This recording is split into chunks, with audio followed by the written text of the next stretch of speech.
International borders come in all shapes and sizes.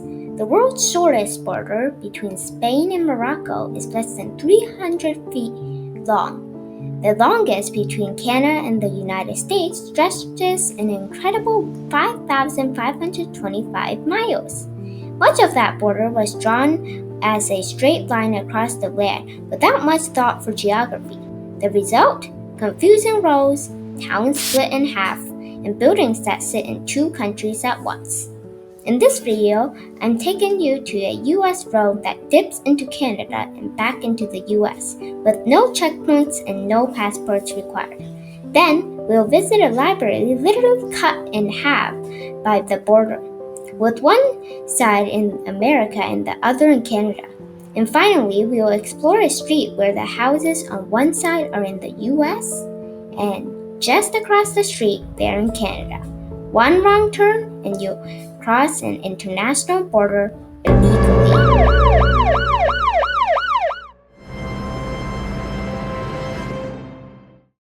My first stop is a curious road called East Ricford Slide Road. According to Google Maps, it briefly dips into Canada with no formal border crossing before returning to the US. Many other maps, however, show that this road is entirely within the US. Does it really go into Canada, or is it just a mapping glitch? There's only one way to find out. Here's the road. You see that once it enters Canada, from here is a dirt road, and once it enters Canada, it's a paved road. If I walk right there, I'm illegally entering Canada. And here is a sign in English.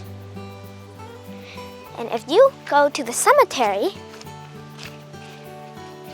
there are US flags, but actually I am standing in Canada right now.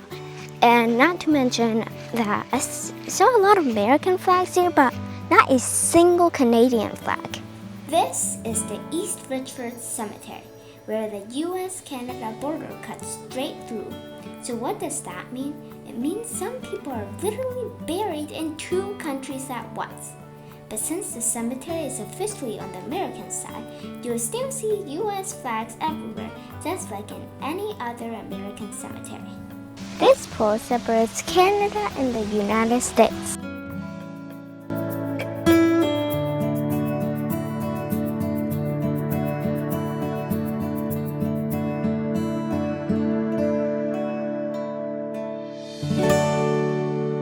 My next stop is the Haskell Free Library, a unique building where the US-Canada border cuts straight through the middle.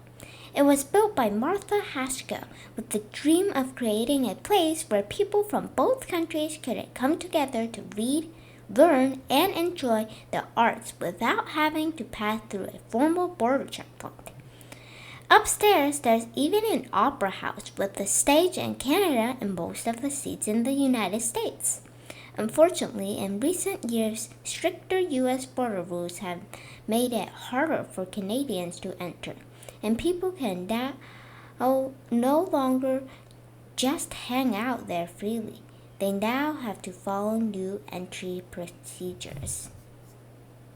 If I walk one more step here, I'll be illegally entering Canada. Here is the US and that is Canada.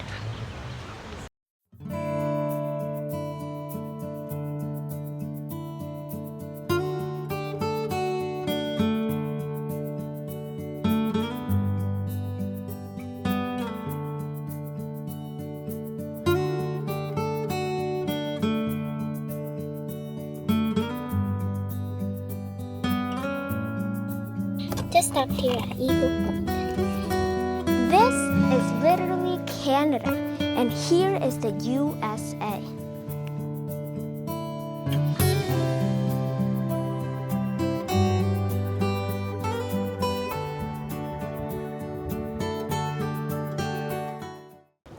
Today is the 4th of July, and we're here in Newport, which is a town right next to the Canadian border. Actually, this lake is half in US and half in Canada.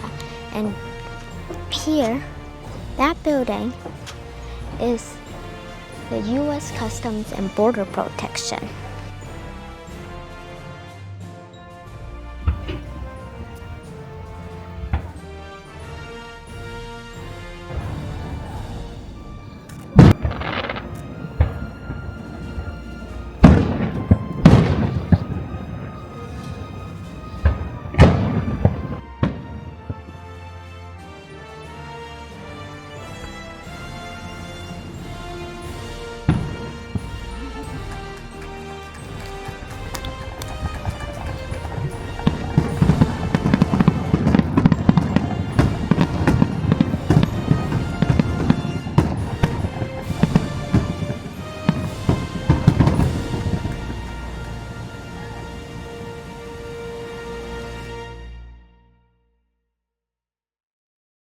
Now I'm crossing over the border into Canada to learn more.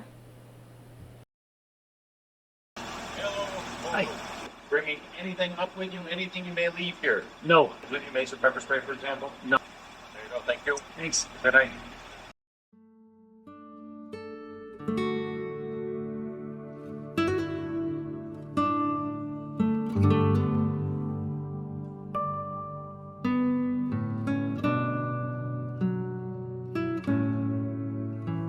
Remember this place? We went here a few days ago, but this time we are on the Canadian side.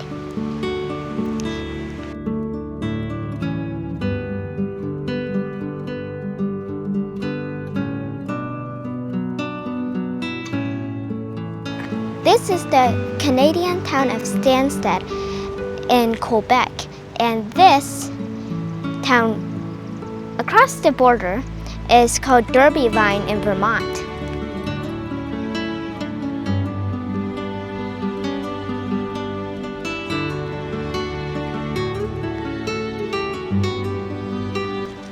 Here, it's French. There, it's English. A cat just illegally entered the US.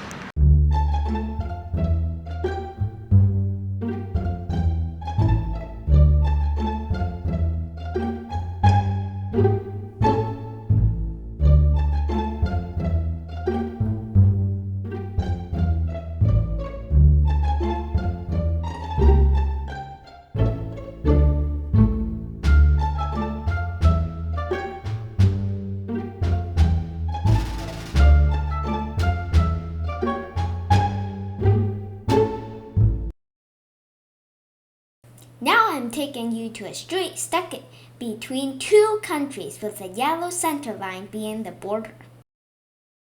This is Canusa Avenue. This road is divided into two countries.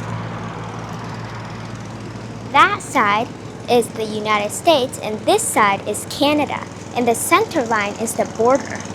On that side, the houses have American flags. Now the border closes at 8, which is not long from now, and we have to get back.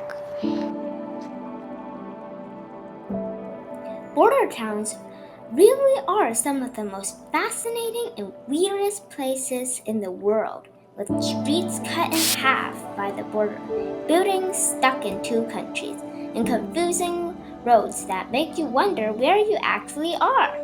Don't forget to like, comment, and subscribe for more of my adventures. Thanks for watching, and I'll see you in the next video.